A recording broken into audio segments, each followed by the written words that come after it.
Water ఏమైనా తాగుతావు అన్నయ్య? ఏమైంది కొడుక అంత డల్లుగా ఉన్నావు? డల్లు ఉండకపోతే ఇప్పుడు నా ప్రాబ్లం నువ్వు సాల్వ్ చేస్తావా? ఏమైంది? ఎట్లా ఉన్నావు? సరే కానీ టీ పెట్టుకురావాలా?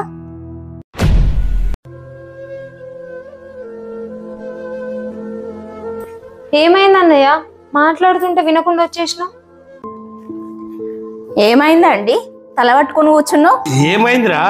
మేమందరం మాట్లాడుతుంటే గమ్మున కూర్చున్నావు. ఏమైంది అని అడుగుతున్నారు మీరు ముగ్గురు కలిసి. నేను వచ్చినప్పటి నుంచి నా తలకాయ తింటూనే ఉన్నారు. మీరేమైనా ప్రాబ్లం సాల్వ్ చేస్తారా? ప్రాబ్లం సాల్వ్ చేసేవాళ్ళు కాదు కదా.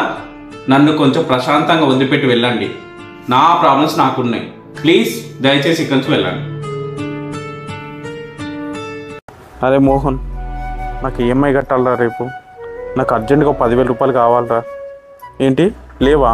అరే నీకు ఎన్నిసార్లు నీకు ఈఎంఐ కట్టాలంటే హెల్ప్ చేసినా, నాకు ఈ ఒక్కసారి హెల్ప్ చేయొచ్చు కదా ప్లీజ్ రా.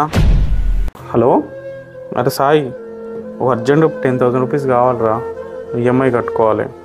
ప్లీజ్ కొంచెం హెల్ప్ చేయొచ్చు కదా. అరే నీకు కూడా ఎన్నోసార్లు హెల్ప్ చేసినా కదా, డబ్బులు అవసరం ఉంటాయి.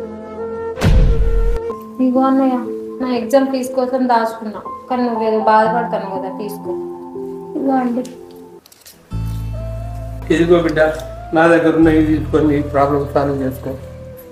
ఫ్రెండ్సే ముఖ్యమని ఇంట్లో వాళ్ళని పట్టించుకొని వాళ్ళు ఉంటారు. నాలా ఆపద సమయంలో తెలుస్తుంది ఎవరు తోడుగా ఉంటారు అనేది.